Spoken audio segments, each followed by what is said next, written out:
Buen día, estimados estudiantes de quinto año de secundaria. Vamos a continuar el día de hoy con nuestras clases sobre el tema de la ciencia, método científico, etapas de método científico. Pero el día de hoy va a ser una clase un poco más práctica, más descansada que las anteriores. Solamente voy a hacerles un ejemplo sobre las etapas del método científico. ¿Sí? Un ejemplo muy claro. Aparte de que también vamos a ver un poco más del tema de quienes trabajan con el método científico, qué personas, para qué, cuál es su objetivo. En realidad, chicos, además de esto, también quería recordarles que ustedes tuvieron una actividad la semana pasada en donde se les pedía realizar, pues, las etapas del método científico con un ejemplo práctico. Muchos de ustedes no lo han hecho de esa manera, algunos sí, pero muchos no lo hicieron de esa manera. Parece que me describieron nada más un poco lo que son las etapas del método científico. Es por eso que el día de hoy he creído conveniente yo realizarles un ejemplo para que ustedes puedan nuevamente elaborar otra vez otra vez las etapas del método científico en alguna otra actividad de su vida diaria, de su vida cotidiana, porque es muy fácil chicos identificar un problema en la vida cotidiana y poder realizar las etapas del método científico. Y hoy les voy a demostrar cómo. Pero antes vamos a ver un poco entonces, vamos a dar una pequeña introducción, ¿no? Nuevamente a lo que es una investigación científica. Una investigación biológica, como dice ahí en su texto, generalmente va a empezar con ¿qué? Con observar un problema. Primero vamos a tener que observar algo. Esto es, que esto puede llamar la atención de la persona, puede llamar la atención del biólogo, como dice ahí.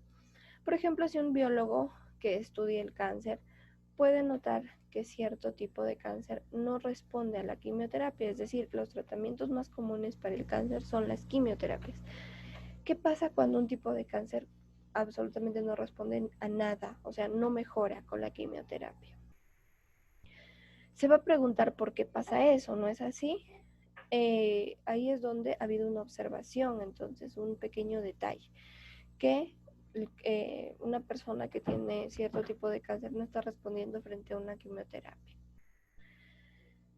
También hay otro ejemplo aquí que se plantea que es una ecóloga marina al observar que los arrecifes de coral de su lugar de estudio se decoloran, se vuelven blancos. Puede empezar una investigación para entender las causas de ese fenómeno, del por qué se decolora.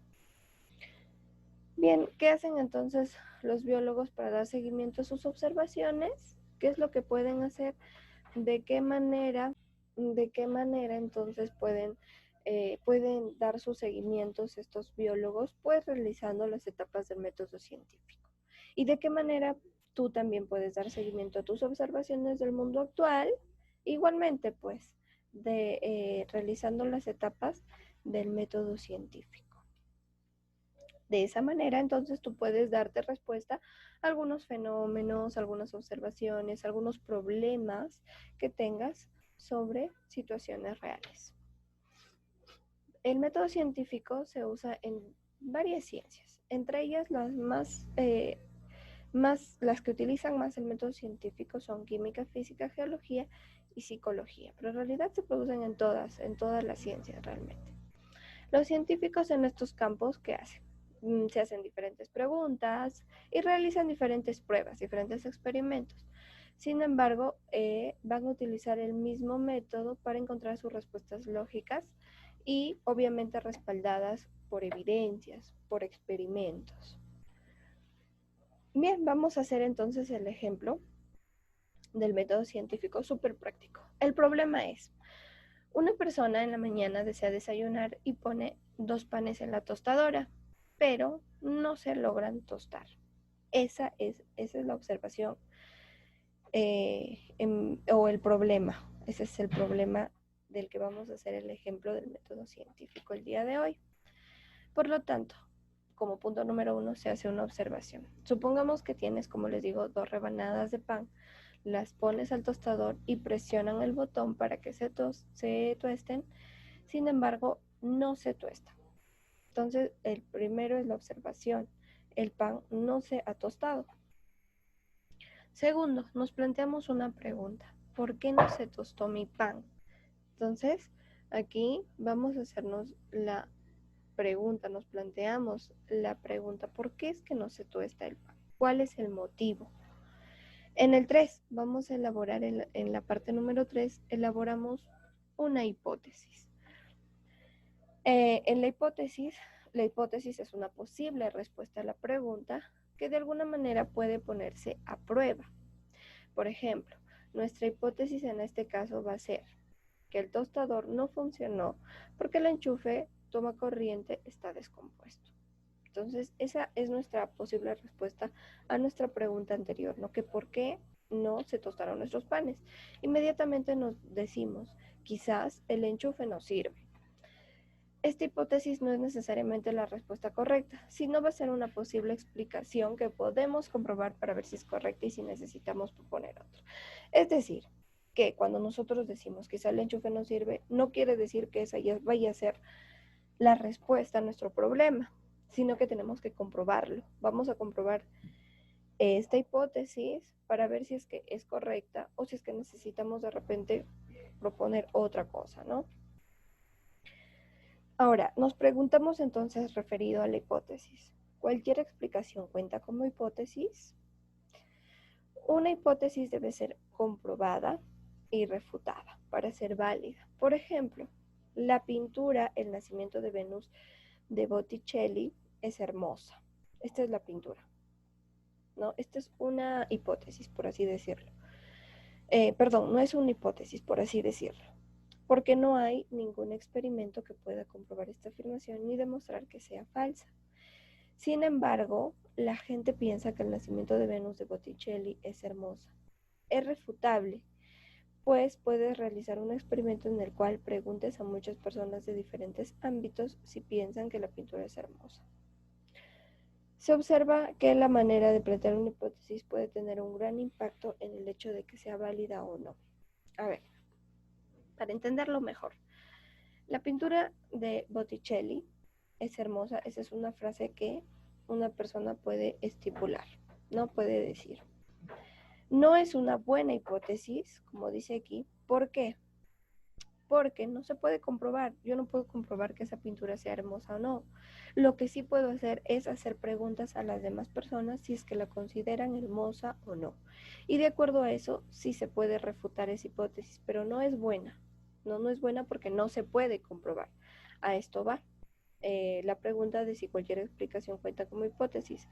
No todas las hipótesis entonces van a ser buenas si es que se la explica de una manera nada más visual, sin poder experimentarse. ¿Una hipótesis es una teoría? Esta pregunta surge con mucha frecuencia, particularmente en referencia a cosas como la teoría de la evolución de Darwin, por ejemplo. Una teoría es diferente de una hipótesis, aunque ciertamente pueden estar relacionadas. Una hipótesis es una respuesta potencial a una pregunta específica relativamente pequeña, como la que hicimos hace un momento de la tostadora. Nos hemos hecho nuestra hipótesis, que es la respuesta a nuestro problema, que es obviamente pequeño el problema. Por otro lado, una teoría aborda una pregunta mucho más amplia y se apoya en una gran cantidad de datos provenientes de diversas fuentes. Es decir, que una teoría se avala de muchas respuestas a muchos problemas. Ahí es donde se forma una teoría. Una hipótesis, en cambio, es una respuesta a una sola pregunta y que por lo general es pequeña. Y ahí está el ejemplo del tostador. Continuamos. 4. Haz predicciones o también puedes dar respuesta a tus hipótesis o posibles respuestas a tu hipótesis. ¿Cuál era la hipótesis? Recordémosla. La hipótesis era quizá el enchufe no sirve. Entonces en la parte 4 lo que vamos a hacer es obtener si la hipótesis es correcta. En este caso podríamos predecir que si el enchufe de corriente está descompuesto, entonces al conectar el tostador en otro enchufe de corriente debe solucionarse el problema. Si dijimos en la hipótesis que el enchufe quizás no sirve, en nuestras posibles respuestas o soluciones sería que si conecto el tostador en otro enchufe, entonces ahora sí se va a tostar el pan, porque nuestro problema era con el enchufe, ¿no es así? 5, vamos a poner a prueba o vamos a experimentar nuestras posibles soluciones o las predicciones. Para poder probar o comprobar la hipótesis, necesitamos observar o realizar un experimento asociado con la predicción. En este caso, vamos a conectar el tostador en otro enchufe para ver si realmente funciona y si realmente el problema es con el enchufe anterior. Por lo tanto, en la 5 se prueba la predicción, se conecta el tostador en otro enchufe y se vuelve a intentar. Bien, si el tostador sí funciona, entonces la hipótesis es real, es correcta, es viable, se pudo probar. Si el tostador no funciona, entonces la hipótesis no es viable y es probable que fuera incorrecta. Si es incorrecta, entonces, a ver, los resultados del experimento pueden apoyarse o contradecirse gracias a la experimentación. Los resultados que la respaldan no prueban de manera contundente que sea correcta, pero sí es muy probable que lo sea. Por otro lado, si los resultados contradicen la hipótesis, posiblemente no sea la respuesta correcta, a menos que hubiera un defecto en el experimento. O sea, es decir, que no lo hayamos conectado bien al enchufe, puede ser, ¿no? Que haya un defecto, un error en el experimento.